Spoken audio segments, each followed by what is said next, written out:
Hello, hello, everyone. It is so exciting to see you guys here. Hope everyone is doing well, adjusting to the time change. Our team was just talking about it, and it's always interesting. My biological clock hasn't caught up to the time change yet. So I hear my kids in there making lunch, and I'm like, oh, it is getting to be about that time. It's always interesting. Give a moment just for everybody to trickle in. I am excited to talk about this topic because it is so relevant to this time of year. And I don't know how many of you guys set New Year's resolutions that your clients do.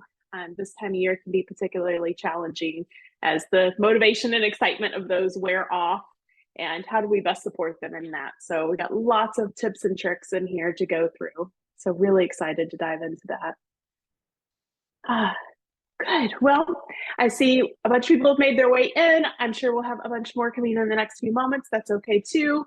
But I definitely want to get started. A ton of information that we're going to be covering today. So let's rock and roll and get started. So today's topic is going to be on re-engaging clients and keeping them focused. So back on track when the novelty of resolutions wears off. So with that, if we haven't met yet, my name is Ashlee Honeycutt. I am the Director of Health Coaching Operations here at YourCoach Health and an Ashlee Board Certified Health and Wellness Coach myself.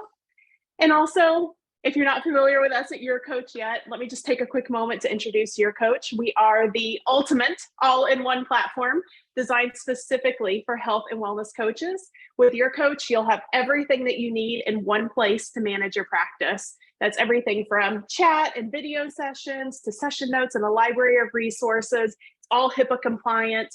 Of course, the platform is fantastic. We love it, but that's not all. We're also dedicated to supporting health coaches like you in every possible way. So that's why we offer things like these webinars for continuing education. We offer access to legal experts, business coaches, and other valuable resources to help you grow your practice.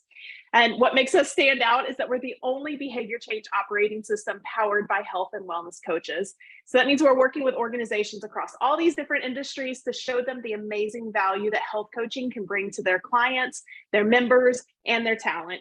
So by matching individuals with certified coaches like you who use the YourCoach platform, we're offering personalized support to help them achieve their goals.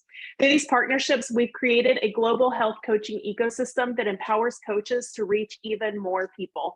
Our mission is to introduce health coaching to as many individuals, organizations, and communities as possible using evidence-based methodologies to bring about real health change.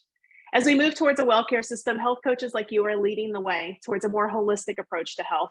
And here at YourCoach, our goal is to help create a world where every single person has access to a health coach by 2030, making the world a happier and healthier place. So thank you for being part of the YourCoach community and for taking time out of your day today to dive into how we can better help our clients. And we're really excited with you to help make this health coaching revolution into something tangible and real. So let's get into all those tips and tricks. So today we're going to be talking about how to keep clients engaged, specifically also how to re-engage them utilizing the Transtheoretical Model of Change. I know we've all heard about the Transtheoretical Model of Change, and it's really interesting to dive into that.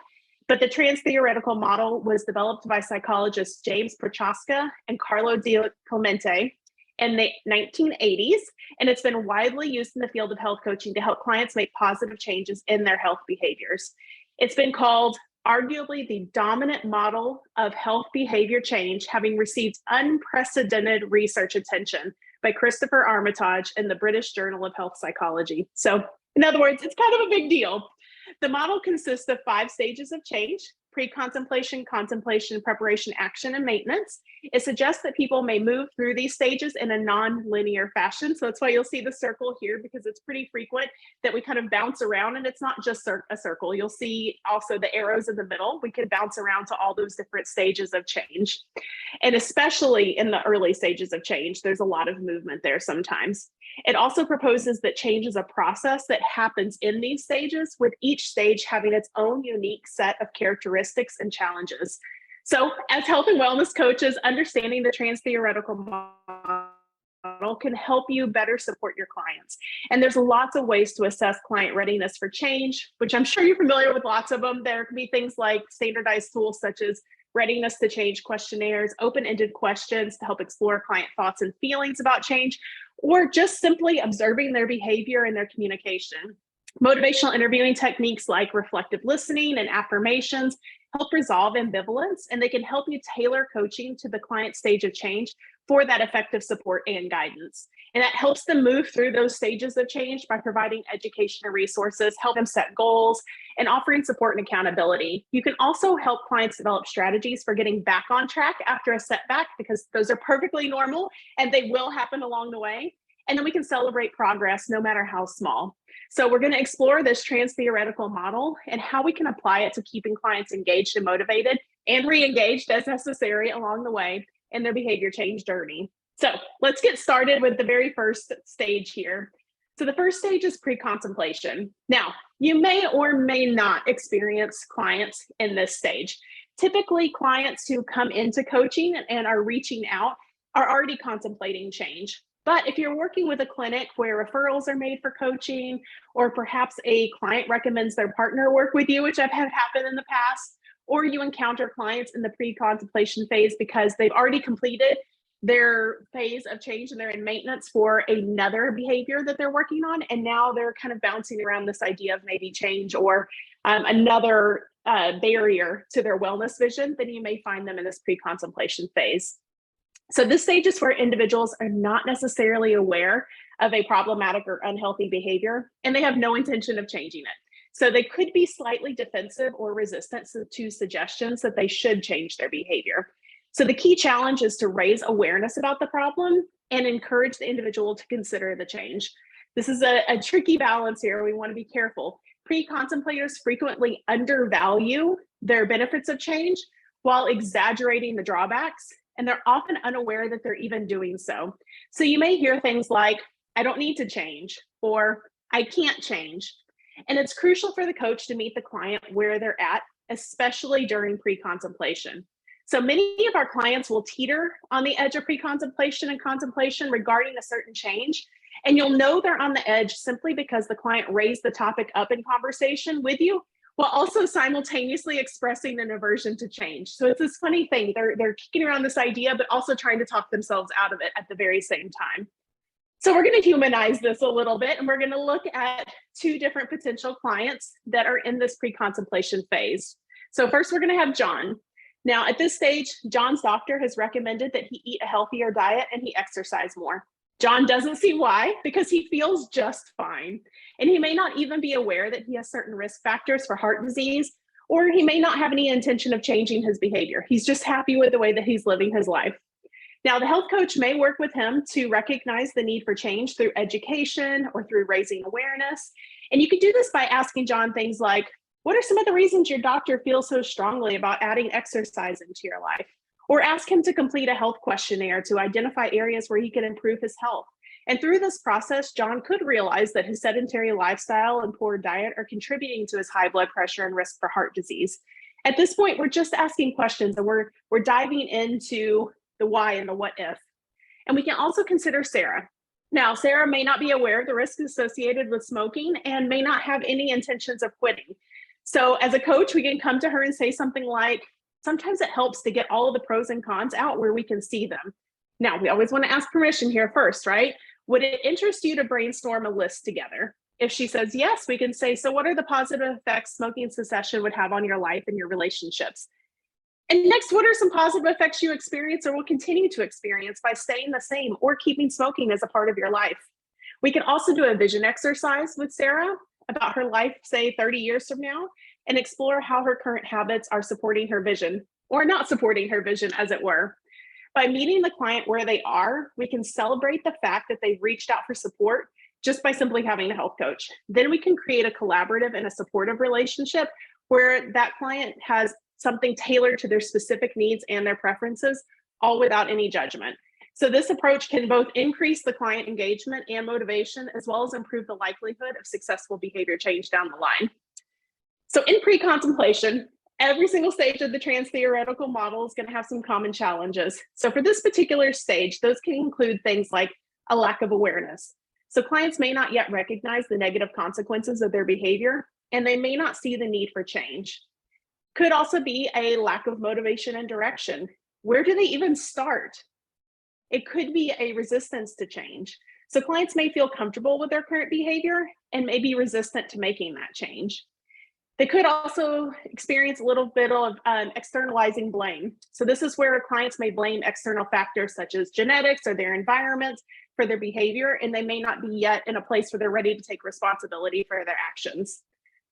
Of course, when we have challenges, we have solutions. So what coaching tools can you leverage with clients that are in this pre-contemplation phase? One thing we can do is establish rapport. Continuing to build trust and establishing rapport with the client creates this safe, non-judgmental space where the client can share their thoughts and feelings without feeling defensive. And that is huge. If you haven't checked out our webinar that we did back in January on establishing rapport and creating that trust and connection with clients, I highly encourage you to check it out because rapport is so important to all that we do. Also, you can have education and awareness raising interventions. So providing education and raising awareness about the negative consequences of that behavior. So that could be things like providing information on health risks associated with smoking or a sedentary lifestyle. And we can do this in a very non-judgmental way. We can tie this into if, again, they've been recommended by a clinician and asking those questions about why maybe the doctor is making those recommendations. And then we can play off of valid resources such as CDC, American Heart Association, the WHO, any of those, the World Health Organization, really lean on those. We can also build motivation. So we're all familiar with motivational interviewing. This is a great tool here. Curiosity is another great one. And this really helps the client explore the reasons for making the behavior change, and it builds up their motivation to change. We can also lean into self-reevaluation. So this is a process that involves helping the client see themselves and their behavior in a new light.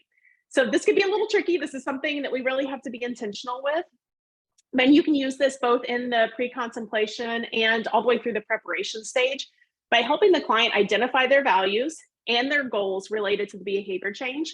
So an example of that is if the client's trying to lose weight, the coach can help them identify how losing weight aligns with their values and goals.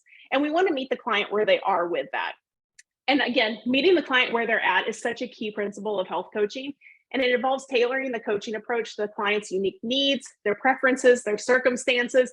And it means that the coach meets the client at their current level of readiness to change and then works collaborative with them to develop that personalized plan for achieving their health goals. So we have to be aware of where they are. This is listening to those things that are said and unsaid.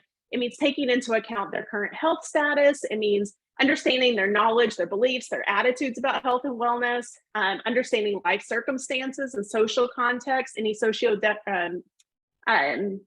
oh my goodness, my words just failed me there. Social determinants of health, there we go. And personal values and motivations, understanding things like cultural background and identities. All of this plays into being able to meet our clients where they're at. So again, it's a huge component of building rapport and keeping the health journey client-led. So that's our tools. And then we have our goals that can come out of that. So goals for the pre-contemplation phase might sound a little bit counterintuitive. These aren't going to be your SMART goals necessarily, because remember, the client has not even decided that they want to change. There's lots of reasons for this, but perhaps they previously tried to make a change, didn't have much success. Maybe they've become a little demoralized or despondent. Perhaps they're even comfortable or where they are, or they're overwhelmed with the idea of changing. But some potential goals for a client in the pre-contemplation phase could revolve around increasing the client's awareness of why change is needed. So you may need to validate their lack of readiness, encourage self-exploration versus action. You could discuss the risks regarding their current behavior, explain and personalize the risk, encourage a reevaluation of their current habits and their behaviors, and of course, get the client to consider the possibility of change. Clarify all along the way that the decision is theirs. And remember that the pre-contemplation phase can be a challenging phase for both the client and the coach, and progress may be slow. But with patience, empathy, and a supportive approach, health and wellness coaches can help clients move forward and move towards change at their own pace. Now, if you have a client who's in this pre-contemplation phase and they're really struggling to stay engaged, perhaps they've become a little unresponsive, empathy and understanding can go a long way here. So saying things like, It's okay to feel unsure about making a change. Let's talk about some of the pros and cons of making this change and see how we can address any concerns you may have. A good rule of thumb when you're crafting any message, reaching out to any client via chat messaging, or even when you're having your face-to-face, a live session, a good rule of thumb is that if you could copy and paste this message and send it out to any client, we need to rethink it. Clients need those personal touches, and generic messages can be really off-putting. They can fall flat, and it can actually push them further away. So we want to be really intentional with our messaging. And in this pre-contemplation phase, it's even more important because they haven't even decided they want to make a change and they want to move forward. They're just sitting here in this decisional balance. So we want to be very intentional with our messaging here. Now, if we move from pre-contemplation and we're getting into this contemplation phase, individuals are now aware of their problematic behavior or unhealthy behaviors, and they're considering the possibility of change. So this stage is where an individual is considering making a change within the next 6 months or so, but may still be ambivalent and hasn't yet taken any concrete steps towards change. So the key challenge here is to help the individual resolve their ambivalence and increase their motivation to change. So here's a few ways to identify clients in this stage. Really listening for ambivalence. So clients in this contemplation stage are likely to express conflicting feelings about their behavior and the potential changes. So you may hear them say things like, I know I should quit smoking, but I enjoy it too much. Or I know I need to exercise, but I just can't seem to find the time. They may also be exploring pros and cons. So explore the client's ambivalence by asking them to list their pros and cons of their current behavior and potential changes. This can help the client weigh the benefits and the drawbacks of the change and move towards a decision. So pro tip, if you're in our YourCoach platform, which you really should be, it's awesome. There's a coach resources section in the folder in the library, and there's a great decisional balance tool that you can use and leverage with their clients that would be really great to plug in here. You can also assess their confidence and their self-efficacy. So clients in this contemplation stage may be unsure if they can make the change, or they may lack the confidence in their ability to sustain the change. And they may be considering their previous attempts. So clients who have made unsuccessful attempts to change in the past may be more likely to sit here in this contemplation phase. We'll kind of go into some of this fear of failure and fear of change, but it's wrapped up in this past history where they're really considering what they've tried and maybe how it hasn't worked out for them. So let's take another look at John and Sarah. So in this contemplation phase, John is aware of the problem and he's considering making a change, but he may still be unsure or ambivalent about it. So as a coach, we could help John explore the pros and cons of making a change and address any concerns or barriers that may be holding him back from making those changes to his diet and exercise routine, like his doctor maybe had suggested. So through this process, John could realize that the benefits of improving his health far outweigh any short-term sacrifices he might have to make. So asking things like, imagine you're back into working out again and you're feeling pretty good. How would this affect your relationships or areas like work and home life? And getting to him to really dig into those benefits. Now, as for Sarah, she might be aware of the problem, is considering quitting smoking, but may still be unsure or ambivalent. So we could help Sarah explore the pros and cons of quitting and address any concerns or barriers that may be holding her back by asking Sarah to reflect on her reasons for wanting to quit smoking and help her create a plan to manage those nicotine withdrawal symptoms. We know those can be pretty gnarly, so we want to help her out with that. And we can ask things like, what sort of information or opportunities could support you in feeling more confident about reducing your smoking habit? Or you could leverage the tool of counter conditioning. So counter conditioning is where you find alternatives to the behavior that they want to change, excuse me, and replace it with a more positive behavior. So for example, a client like Sarah who is trying to quit smoking may replace the smoking behavior with a healthier alternative, such as chewing gum or going for a walk. Now, these are places where you can leverage resources that you have for this. It can come through motivational interviewing, and it can come from the client's own verbalization of ideas. In the contemplation phase, again, there's going to be some common challenges. Remember, this is not going to be a comprehensive list. Every person is unique, and common challenges are just that. They're ones that we see over and over from different clients, but your particular client may have some different challenges. But things we commonly see are things like a fear of change. So especially if they've experienced a setback or they don't know what the next step is going to be. So here's a really great place where you can say something like, it sounds like you're feeling apprehensive about making changes to your lifestyle. And that's understandable. Let's talk more about what specifically you're worried about. What are some of the potential concerns around making this change? And what are some of the things that could go right if you do make that change? So by using this decisional balance again, we can discover and combat their concerns, and we can get the client to weigh the pros and cons of making that change, specifically around feelings of fear of the change. We may also encounter ambivalence. So clients that have mixed feelings about making the change, and they may be stuck in this indecision. So the coach can say something like, you're feeling torn between your desire to quit smoking and your attachment to smoking. Can you tell me more about what makes quitting smoking difficult for you? What are some of the reasons you would like to quit? And what are some of the reasons why you might be hesitant to do so? So using open-ended questions, reflective listening, we can really help the client explore their ambivalence and clarify their reasons for change. It could also be something from fear of failure. Clients may worry about the challenges and potential failures associated with making the change.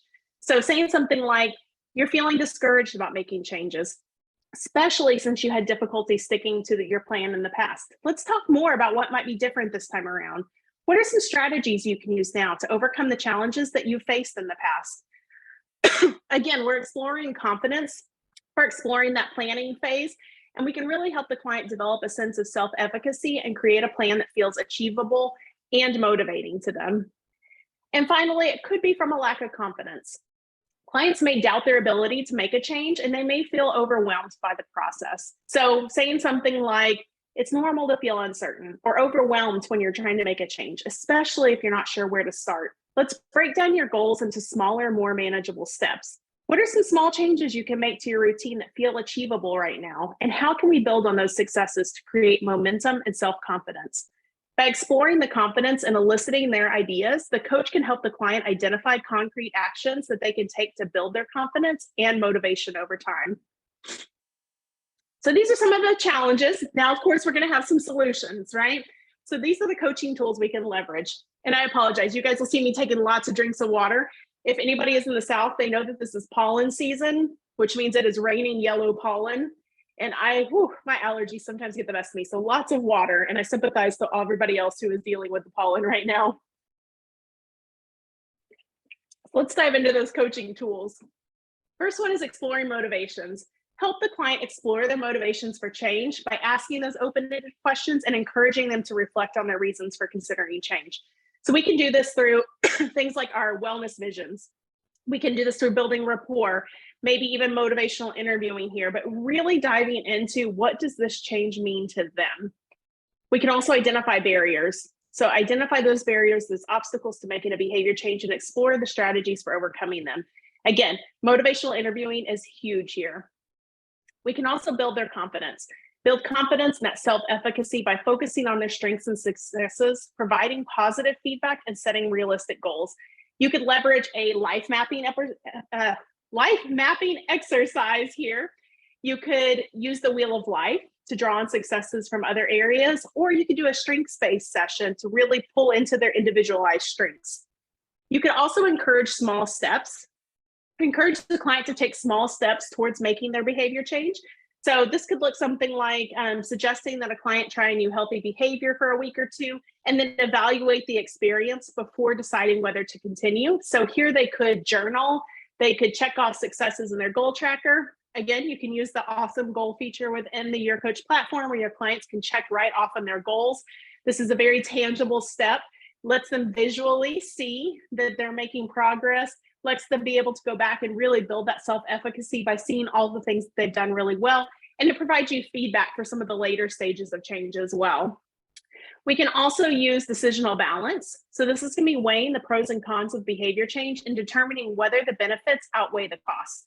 So in a coaching situation, a coach can help their client explore the advantages and disadvantages of making the desired behavior change, and then help them develop strategies to overcome any obstacles or challenges that arise.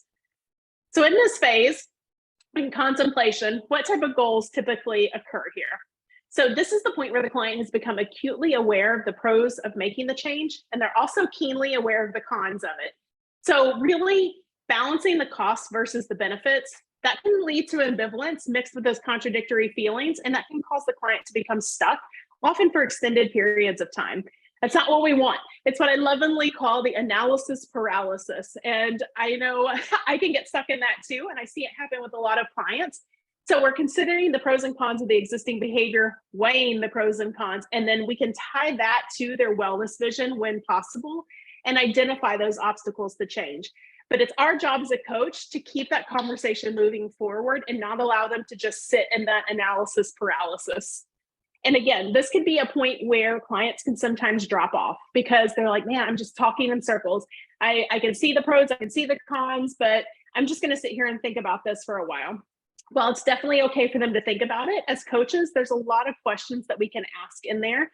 We can use those decisional balance tools. We can use the wheel of life and wellness visions to really drive them out of this analysis paralysis. And if you find that your client has disengaged at this stage, again, remember that this could be for a lot of reasons, such as things like not seeing the need to change, maybe feeling overwhelmed about the change. There's a lot to consider. Feeling like they may fail, so much more, even fear of change. So consider reaching out with something that speaks to where they are. Again, this is going to fall back on that rapport that you have built. So the more rapport you have, the more information you're going to have to build on here. So this could be saying something as simple as, I understand that change can be difficult, but remember, you don't have to do it alone. I'm here to support you every step of the way. Would you prefer to meet up for our video chat to talk about some of the support strategies or start the conversation here via text? Again, we are giving our client an actionable step that they can take. That's the big thing. We're going to pull them out of sitting in that indecision and we're going to give them an action step. But we have to know the client, right? So rapport is super important. Now, once we move through those and we're in the preparation stage, the client has decided to change their behavior and they're making plans to do so. So they may be seeking information, they may be seeking resources and support to help them make the change. And the key challenge is to help the client develop a concrete plan for change. So here we're moving from just talking about it to we're starting to create an action plan. They've decided to make that behavior change. They're ready to actively plan it, and they're going to take action within the next month. So this is coming up quick. So a coach may help them to see other times in their life where they've succeeded at making changes, and they can build up that confidence in their ability to make the change. So clients in this stage, we can identify that they're in this stage a couple of different ways. One is they're expressing motivation to change. They're highly motivated. They're expressing that strong desire to make the change. They've identified specific reasons why they want to make the change. They're beginning to identify specific goals. So they may have even set deadlines for when they want to start taking action. And they may have started to plan out how they will achieve those goals. They're also exploring their options. So active exploration of the different options for how to make their behavior change. And they may be researching different approaches. They may be seeking advice from others who've successfully made similar changes. They may be asking you for advice on what to do. And they're also overcoming barriers. So working to overcome any barriers or challenges that are preventing them from taking that action. So again, this is really where they're going to seek support and guidance on how to address those obstacles. And there's a lot of opportunity here for us to both use motivational interviewing, but also to supply some resources. I think one of the things we hear often from clients that are in this stage is it's so many questions. Like I feel like I need some support, but it's just a lot of questions. While questions in motivational interviewing are fantastic, sometimes our clients need a little bit more. So building that robust library of resources can be really helpful here, because then we can send them a resource with a bunch of ideas, and then we can elicit from them which one of those might work for them. So we're going to take another peek here at John and Sarah. So John here in the preparation phase has decided to make a change, and he's actively planning how to incorporate healthy meals and exercise into his week. We can help John set achievable goals and develop the plan to implement those healthy behaviors by leveraging his past successes and asking things like, thinking back to another time in your life when you started something new and you weren't sure that you could do it, what strategies and strengths got you across that bridge? Then we can also discuss ways to stay motivated and overcome any obstacles that may arise. Now, as for Sarah, she's decided to quit smoking and is actively planning how to do so. We can help Sarah set achievable goals and develop a plan to quit smoking by working on a quit plan that includes a quit date, identifying triggers and coping strategies, finding that social support. And that can be saying something like, imagine that I'm the client now and you are the coach. What would you say to me if I told you I was nervous about quitting smoking and I wasn't sure it would work for me? And then we can elicit from her response what advice she would give. And it allows her to sit in a different chair and take a different perspective, and sometimes even step away from the pressure of having to do it all herself. Because that feeling of overwhelm can be really strong here in the preparation phase, because they're thinking about all of the things that they need to do. And we're going to help them hone that in and boil it down to just one actionable step. So, common challenges in this phase. This can be things like setting realistic goals. Be cautious of overly ambitious goals that are difficult to achieve. And that can lead to frustration. It can lead to discouragement. It can lead to feelings of failure. And clients will disengage from this because sometimes there's some shame associated with that. And so we really want to be careful that we're helping them set realistic goals. And we can do that by using the confidence scale. We can use questions about barriers to success. We want to make sure that they're really set up for success and that we're taking achievable steps towards our goals. There could also be a lack of support here. What's their support system like? Help them identify someone or a group of people to support them in their changes. So these are called helping relationships, and it involves seeking and using social support to help make the desired behavior change. In a coaching situation, a coach can help their clients identify people in their lives who can support their behavior change efforts. These can be things like family members, friends, coworkers, and then we can encourage the client to communicate their goals to these people and ask for their support in achieving them. So absolutely, this is a place where we as coaches are going to be a support system for them as well, but it can be really helpful for our clients to build a social network to support them. It can also be a great time to talk about social liberation. So this is the process of recognizing and taking advantage of societal trends and opportunities to support their behavior change. So an example of that would be a client who wants to increase their physical activity. They could join a walking group or attend a fitness class in their community, and we can help them identify these opportunities and encourage them to take advantage of them. So there could also be a challenge of failure to plan for obstacles. So anticipate and plan for those potential obstacles because they could interfere with their progress, and help the client create plans for the unexpected, because there is nothing worse than coming up with this plan that you think is just brilliant and wonderful and is going to work for you. In the first week, you bomb it. It just doesn't work out the way that you thought it was going to be. And it is really hard to go back to your support system, to your coach, and saying, I didn't achieve my goal. And some clients will disconnect here because they don't want to have that conversation. It's really hard. So by helping them plan for those obstacles up front and anticipate, and even just asking, what are some potential challenges that may come up with this plan? Let's chat about them. Let's come up with a plan. And let's normalize that fear of failure and say, there's going to be places where things don't go along plan. That's okay. We learn from those and we adapt, and our lives change. What works for you in this moment may not work for you 2 months from now. And that is okay. We want to normalize all of that. We also want to keep motivation and commitment to change. This can be something that really can fall off this preparation phase. Once that excitement wears off or things go awry, what's going to keep them on track with their goals? Let's identify that. Let's tie that into their wellness vision. Let's have a conversation about that. So how do we do that? What tools can we leverage? Well, of course, there's goal setting.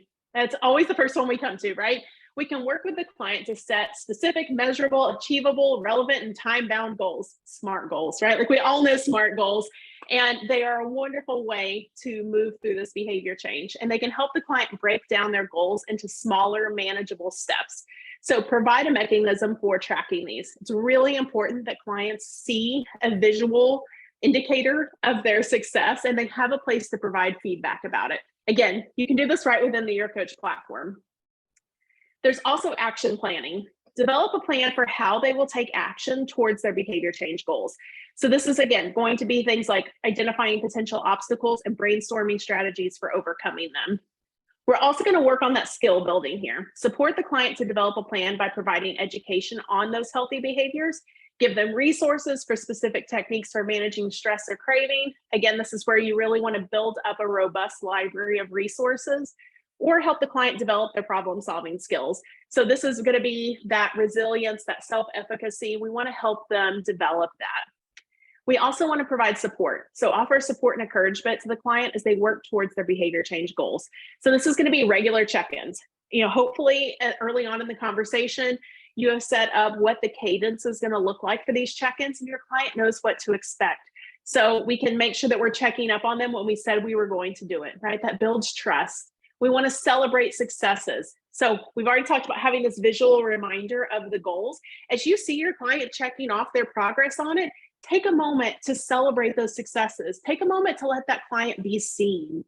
And then provide guidance and feedback when it's needed. Ask the client what kind of support is most helpful to them. They're going to know what they need. Now, there is such a thing as asking this too often, right? We don't want to ask this at every corner because then they're not going to feel heard, right? But having this conversation when they're establishing their plan and they're in this preparation phase can be really powerful because we're preparing to take action. And then we're saying, how can I support you in taking this action and sustaining it? We can also identify resources, support, accountability. We can build their care team.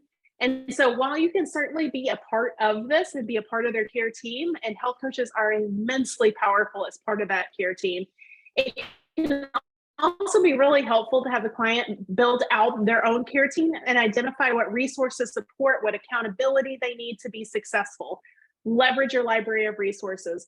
Keep it simple for the client by having it all in one place. I don't know if you guys are like this, but I know I don't want to search through my inbox, my texts, everywhere to try to find a resource because sometimes I can't remember where it came in from, right? So store it all in one spot, something like the YourCoach library, so that your client knows immediately where to go. It's easy, it's accessible, and they don't have to spend a lot of mental energy on this step. Because if it becomes too hard, they're going to disengage from this piece. Then discuss what steps or actions are needed to move towards the action, because that's going to be our next step, and make that sustained behavior change. So this is going to take that SMART goal and provide the direction for the future, ensuring that you're on the right path. So what kind of goals come out of this preparation phase? Ones that increase the client's commitment. So tie it into their vision statement, solve challenges in regards to obstacles in their path, write down the client's goals, encourage those small initial steps, keep them focused on how this step works towards their bigger plan and their vision.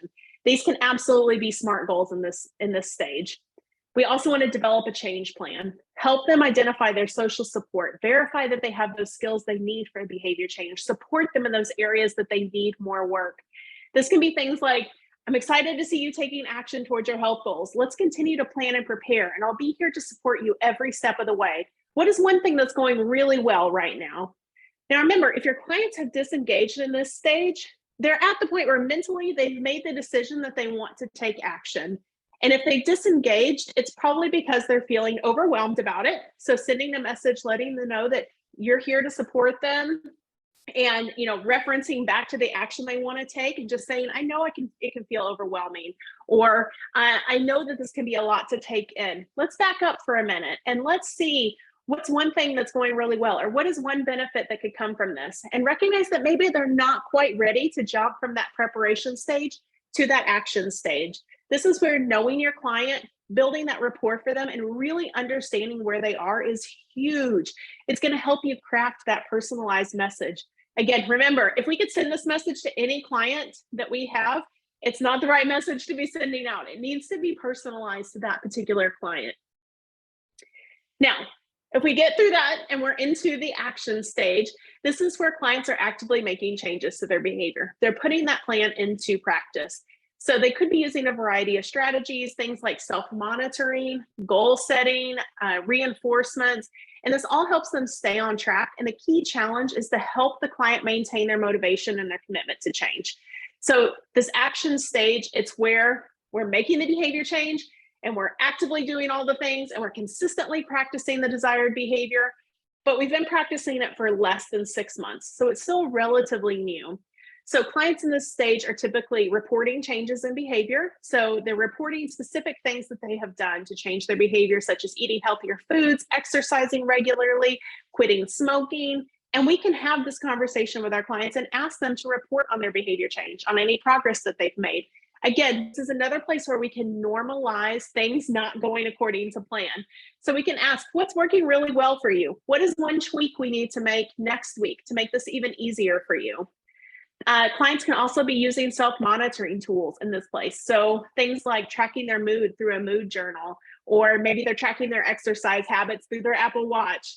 Help them maintain that behavior change and leverage those self-monitoring tools that work for them. Again, this can also be putting those goals in and having them check those goals off, because that's a great way for them to monitor their progress. Clients in the action stage are likely already using some of these tools. And again, if we can put these all in one spot and make them super easy for the client, it can be even more impactful, because then they don't have to expend the mental energy on this. They can focus on the behavior change. Clients typically here are also addressing challenges. So anytime you're putting a plan in place, challenges are going to arise. So they could be seeking support and guidance on how to overcome those challenges. Again, this is another place to really leverage your resources, to really dive in and talk to them about those challenges, normalize them, make them part of the process, ask them what they have learned from this, what pieces of it worked, what pieces didn't work, what can we change in the future? Do you know someone who is doing the things that you want to do, and how are they able to accomplish that? Have these conversations, and of course, celebrate success. Clients have made tangible progress to their goals at this point, and they're going to be motivated by recognition of their hard work. So celebrate the successes, acknowledge their progress, send them a chat message, a fun Giphy or Jiffy, depending on how you say it, right? Send them something to really celebrate and acknowledge that you're seeing their progress, because nothing feels greater than knowing that you are making progress, you are seen for that progress, and there's more to come, right? So we're going to check in on John and Sarah again. So John has been making changes to his behavior. He's implementing his healthier eating plan, his exercise plan. We're providing ongoing support and accountability to help John stay on track. And we're checking in with him regularly to see how he's doing. And we're providing that feedback and encouragement based on his progress and his goals. So saying things like, sounds like things are going really well. What do you think about brainstorming together some ways to keep it interesting and turn this into an ongoing way of life? Because remember, he's taking the action and we're moving towards maintenance, to where this is just a part of his habits, a part of his day, and second nature. We can also help him troubleshoot any challenges he's facing and adjust his plan as needed. And then Sarah, she's actively working on quitting smoking. She's implementing her plan. And we are, again, just like with John, providing ongoing support and accountability and helping her stay on track by checking in with her regularly and seeing how she's doing, helping her troubleshoot those goals. We can say things like, what sorts of cues can be put in place to help make this process more effortless for you so that it becomes more automatic? In other words, what ideas might come up to make this even easier to stick with? And we can help her find alternative ways to manage her stress, maybe cope with those cravings that she's having, and keep her moving forward. Because we all know things are working right now, but we want to plan for the rest of our lives. Behavior change is not meant to be a singular episode. It is something that we're always working towards being happier and healthier humans. So having that conversation and planning for when things change or planning for those obstacles is huge. So in the action step, what are some of our common challenges? One is definitely maintaining motivation. So initially clients come in, they're super motivated. This is what we were talking about with those January, New Year's Eve resolutions that are coming up. March comes around, maybe that motivation is waning a little bit, and clients become complacent. They start to lose interest in their behavior change, and it makes it more challenging to sustain their new behavior over the long term. They may also be dealing with setbacks. So these are going to be those challenges that make it more difficult to maintain the new behavior. And they could be due to internal factors such as feelings of self-doubt, or external factors such as a stressful event or a lack of social support. They could also be balancing competing demands. So struggling to balance competing demands on time and energy. They might find it difficult to maintain their new behavior while juggling work, family, all of their commitments in their daily life. It can be a real challenge. They could also be coping with change, adjusting to the changes that come with the behavior change. So this could be changes in social relationships or changes to their routine. And it can cause clients to resist the change. And it can be stressful and challenging for some clients. And we may not know how to deal with those feelings. It also could be a risk of relapse. So particularly if they encounter high-risk situations or encounter unexpected challenges, that relapse can occur and the client will return to their old behavior pattern after successfully changing their behavior for a period of time. So it's important to have this conversation early on in those previous stages so that it's a natural opportunity to call it out here.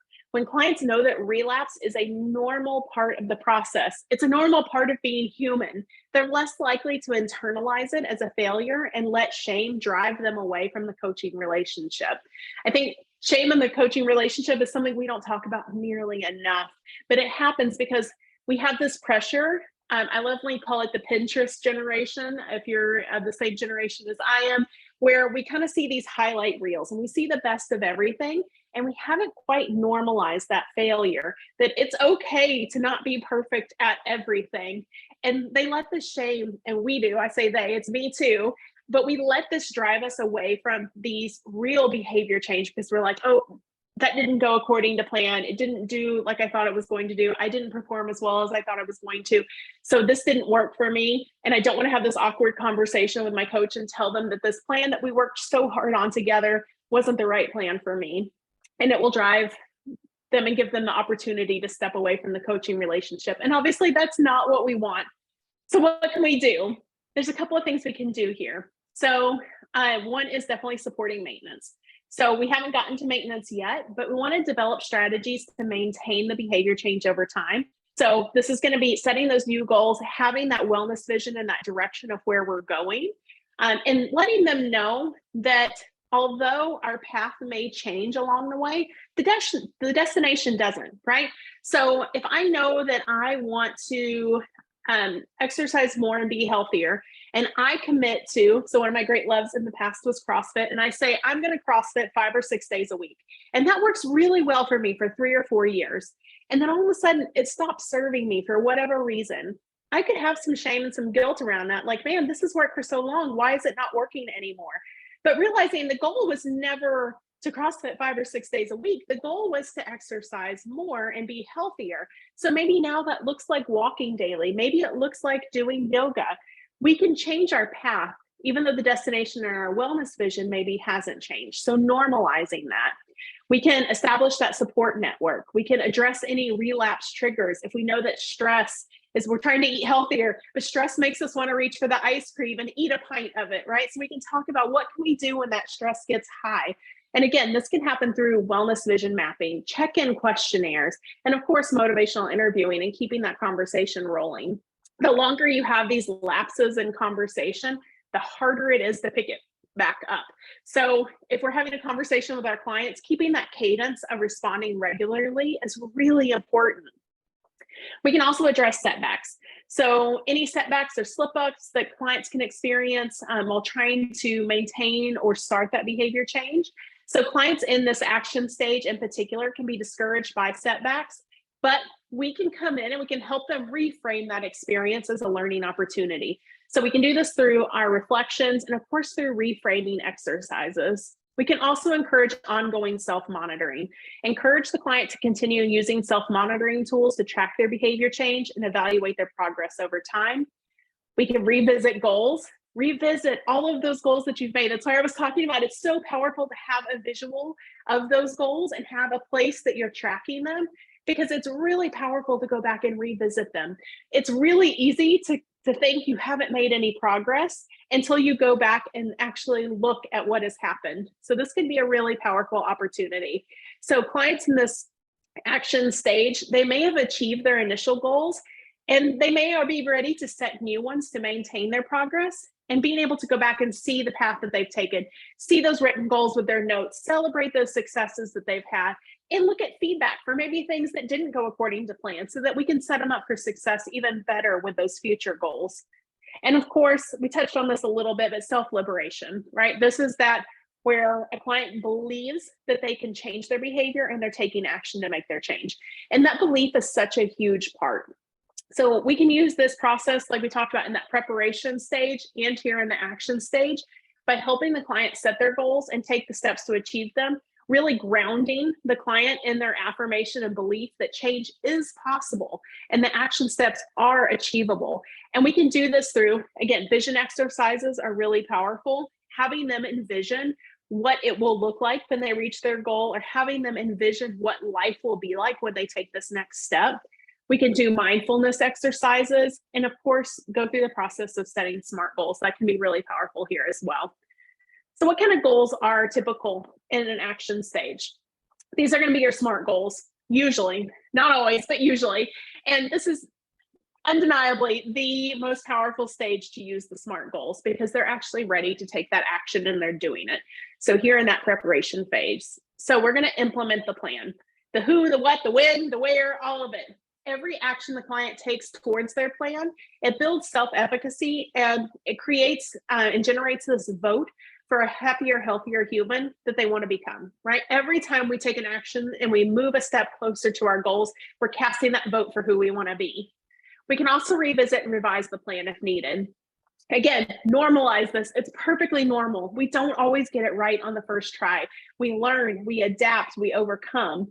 And here is a really great place where you can keep an eye on your client's progress toward their goals. So if they're checking off on their goals throughout the week, let's say you check in weekly, that's your cadence. And over the week, you see your client checking off their goals and making progress. How awesome would it be to take that moment and check in with your client and just acknowledge that you see them and that it's going well? Or maybe you check in on their goals and you see it's not going well. This is a great opportunity to normalize that and just check in with them and say, a midweek check-in. And you can say something like, hey, it's been a couple of days since we chatted. I know you have a new plan. Sometimes implementing new plans can be challenging. I just wanted to check in and see what's working well for you, or what are some things that we need to tweak to make this easier for this week. Give them the opportunity for that conversation and normalize it.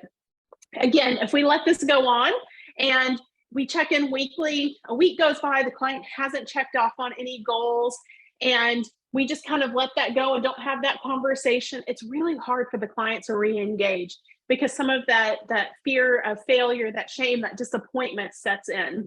So we want to be there and we want to be able to nip that pretty quickly.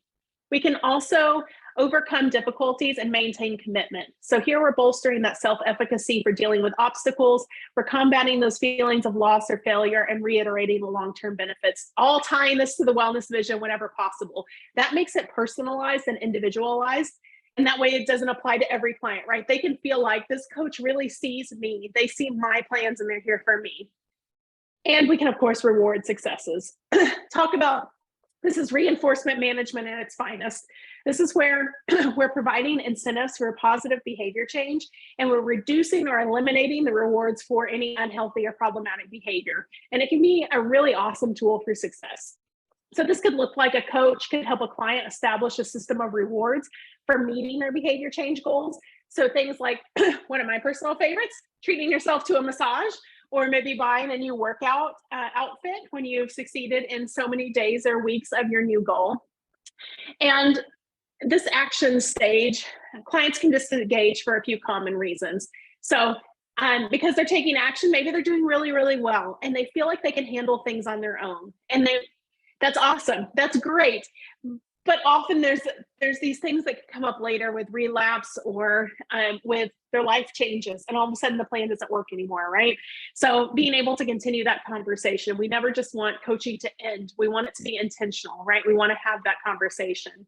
Clients could also have some disappointment of shame around relapsing, like we talked about, or maybe they're just simply so busy out there accomplishing and rocking their goals that time's gotten away from them.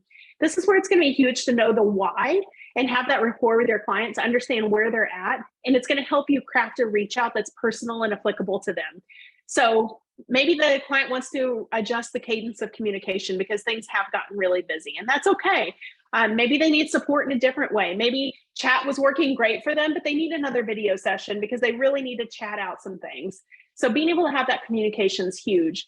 Listen to both what is said and what is unsaid, and look at all the factors. Are they engaging with their goal tracking? What's their conversation frequency been like in the past? Are they typically a weekly communicator or a daily communicator or multiple times a day? Has that changed? Look at the words they've used. Could that be an indicator of what's going on? Do they prefer chatting or do they prefer meeting up live? How can you create that next action step for them? All of that can help you craft that individualized reach out and response. And then, of course, forgot to click, sorry guys. We're moving into maintenance. Sometimes I get so excited talking about things, I forget that I have to click the buttons, so forgive me on that one. But finally, we're moving into maintenance. So this is where the hard work is paying off. So in this stage, individuals have successfully made the change. They've got new behaviors and they're working to sustain it over time. So they may be working to overcome obstacles and prevent relapses. And the key challenge here is to really help the client consolidate their gains and integrate that new behavior into their life for good. So the maintenance stage, they've been ideally practicing their desired behavior and their new habits for at least 6 months, and they're working to maintain the new behavior over the rest of their lives. So we can identify them in this stage because they're actively making changes to their behavior. They're following that new diet, their new exercise program, their mood journaling. They maybe quit smoking. They're practicing stress management techniques, whatever it is. And we can identify this both by seeing the actions that they're taking and also knowing more about their daily habits and routines and noting any changes that they've made. The client has also committed to the new behavior and they're really willing to put in the effort to make a lasting change. So they could be tracking their progress, they could be setting goals, they're seeking support from others. And again, we can identify this just by asking the client about their level of commitment and motivation. We can note any strategies they're using to stay on track. This can be another great place to use scaling techniques, on a scale of 1 to 10 and asking them about it. They're probably likely also experiencing challenges or maybe even setbacks as they're working to make the changes to their behavior. So remember, they've been at this for at least 6 months. It's pretty common for our lives to change. They get busier, they're not as busy, relationships change, maybe the location we live changes. Lots of things can happen here. So they may struggle with temptation, they may find it difficult to maintain their new habits in certain situations. And again, this happens through the process of conversation to see where they're at. It could also be goal tracking. Even if the coaching sessions and your original program have ended, maybe there's a process where you're reaching out and you're checking in on them afterwards, because it's a lot of times something else comes up that they want to work with you on, or maybe they need to revisit and they cycled out of maintenance and then we're back in that preparation phase again. The client could also be seeing progress and experiencing the benefits of their new behavior. So they could be losing weight, they could be feeling more energized, they could be experiencing a reduction in stress. So asking about their progress, noting the positive trends, getting to know where your client's at is huge. And then also here we can provide a lot of support and guidance to help them overcome those challenges. Again, normalize any setbacks, help them stay on track, celebrate their successes together, and then of course, help them set new goals to continue their progress. Very rarely in the wellness vision is it just one thing we're going to work on. There can be lots of things. So maybe we are in maintenance for one behavior change, but we're going back to contemplation for a different behavior change that's all tied into the same wellness vision. And of course, we're going to revisit John and Sarah. We're going to celebrate with them because they've made it to maintenance. So John has successfully made changes to his behavior and he's working to maintain those new healthy habits. So we can help him with that. We can ask things like, in what ways does your healthier lifestyle contribute to who you are now as a person, a friend, a dad, and a partner? Describe them to me. We might work with John to create a long-term plan for maintaining his healthy habits, such as setting up regular check-ins with his doctor or establishing a support network to continue his exercise habits. We might also help him celebrate his successes, check in on the rewards that he has planned. Maybe he's really digging biking and he's going to go buy himself a new bike. We can check in on that and be excited about it. And of course, set new goals to continue improving your health, because we all know as you get started on that health journey, there's more you want to do. And of course, Sarah has successfully quit smoking and she's working to maintain her smoke-free lifestyle. So we're providing support. We're helping her develop strategies to prevent that relapse. And that can look like asking, let's play with our imagination for a moment if you're open to that. We pause, we wait for the okay, right? If you're writing a letter to your current self from your future self 10 years from now, what sort of obstacles did life throw at you? And how did you stay committed to living a smoke-free life as you overcame those obstacles? So we're going to help her with that long-term plan for maintaining that smoke-free lifestyle. Again, this could look like setting up those regular check-ins, establishing support network, all of those other pieces that we put in place in earlier stages. Common challenges that we see in maintenance: self-doubt, maybe the fears that this is not sustainable long-term and worry that we're not strong enough to maintain those changes. Overconfidence, feeling overconfident about our ability to maintain a new behavior, and then we become complacent. So this can make it really vulnerable to slip back into old behavior patterns. Boredom or lack of interest, that sense of feeling bored or feeling the loss of interest in the new behavior over time. It can be exciting to make the changes in the beginning, but we can lose some of that. And that can make it challenging to maintain motivation and commitment to the behavior change process. Of course, dealing with relapse. Possibility is always there, and it can be discouraging and challenging to overcome. This is, again, where those feelings of failure and struggle to regaining momentum become a challenge. Managing stress. Experiencing any amount of stress or challenges in your life can make it more difficult to maintain new behaviors. So a sudden change or a loss, and you may feel compelled to revert back to old habits. And clients here may need additional coping strategies to manage those challenges and stay on track. And of course, managing triggers. Triggers are situations that make it difficult to maintain the new behaviors. So this is an area where we can kind of anticipate some of this too in that action phase. So if we're seeing some of these things happen with our clients in the maintenance phase, there's a couple of things that we can do. So we can encourage self-reflection here. Encourage clients to reflect on their progress and identify areas where they may need additional support or guidance, helping them stay on track and avoiding becoming complacent. So this could look like journaling exercises. This could be setting up tasks for your clients. This could be feedback on goals that they've had in the past and where they're sitting currently. And of course, motivational interviewing is always great in any of these scenarios. It could also be helping clients set new goals. So maybe the goals that they had aren't working anymore. We're going to set some new ones, and that's going to help them stay motivated and engaged in the new behavior. Especially if we're becoming complacent, it can be really exciting to start on something new. So this is an opportunity here. We can also develop coping skills. So this can help manage stress, stay on track with new behaviors. It could be teaching specific techniques for managing stress, like box breathing. Maybe it is helping clients develop a growth mindset. So this could be through mindfulness exercises, intentional journaling, maybe leveraging another resource that you had to help them build that resilience and that growth mindset. Again, this is a great opportunity for things to build and put into your library. And of course, provide ongoing support. So we're here for ongoing support and encouragement and helping them navigate all of these challenges that come up. So regular check-ins are super important. Again, do what we say we're going to do when we said we were going to do it. Provide guidance and feedback all along all of the steps and help the client stay accountable to their goals. Check in with clients on what kind of support they may need or want, because the support they need in maintenance may be different than what they needed when they were in the preparation or action phase. Goals that are typical in maintenance here may or may not be SMART goals. So really, we want to maintain behavior across multiple situations. Plan for that follow-up support. Listen to what your client needs. Continue integration into their life. Keep the conversation open. Check in on their wellness vision. Explore the benefits and successes that they're having. Help them develop coping strategies. Discuss coping with relapse. Normalize it. Put plans in place for all of those what-ifs that can happen down the road. And of course, avoid regression or relapse into old ways. So reinforcing internal rewards, that intrinsic motivation, leveraging the coping strategies, meeting them where they are. So based on data of both self-efficacy and temptation studies, maintenance can last somewhere between 6 months and 5 years. So this can be a huge window.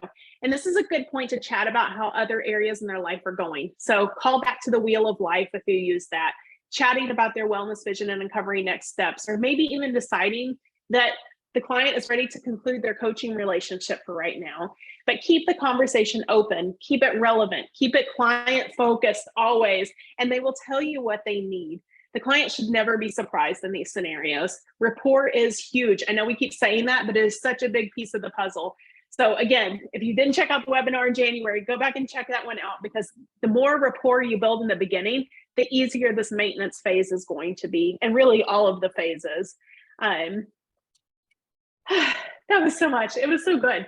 But key takeaways from here: the stages of change are not always linear, and individuals are going to move back and forth between the stages. The Transtheoretical model proposes that different strategies and interventions may be effective at different stages of change, and that effective interventions should be tailored to the individual stage of change and their specific goals and visions. So what works for a client in the preparation phase is not even going to work for the same client when they are in the action phase. We need to know where they are so that we know how to meet them best. Always make it personal and individualized. Again, I know we said it once or twice, it's worth saying again. If the message or the reach out that you're doing could go to any other client, we need to tweak it. Our clients deserve to have that individualized attention. And of course, each stage comes with its own set of challenges, and it requires a tailored coaching approach to help clients make sustainable behavior change. Know them, Be intentional with your coaching communication. And the Transtheoretical model emphasizes that behavior change is a process, not an event. And relapse is common and is often a predictable occurrence. So health coaches who understand the Transtheoretical model can help their clients anticipate and plan for potential obstacles and setbacks and develop those strategies to prevent relapse. Build rapport, build trust by showing up fully and capably in all of the ways that we promise that we will. We made it. If you aren't yet part of our coaching community, we would love to have you join. As a matter of fact, you're going to notice a lot of resources to support these Transtheoretical Model of Change stages within the coaching resource folder. And that's things from decisional balance worksheets to wheel of life worksheets, life mapping exercises. They're all there for you to leverage with your clients. We're really passionate about the health coaching revolution here at YourCoach, and we would love to have you join us on that journey. So if you're interested in that and you're not in our community yet, we are in the App Store, Google Play, from any web browser at yourcoach.health. And I cannot wait to see you there. Of course, the link for the quiz for the CEU is going to go out via email to everyone who registered for the CEU ticket within the next 24 hours. And I know we are a little bit over time, but I want to thank you so much for coming. If you have any questions, please feel free to email us at events@yourcoach.health, and we will be able to answer those for you. I'm happy to help in any way that we can. Have a wonderful rest of your day, and I hope to see you next month when we talk about women's health. Mention the unmentionables. Bye, everyone.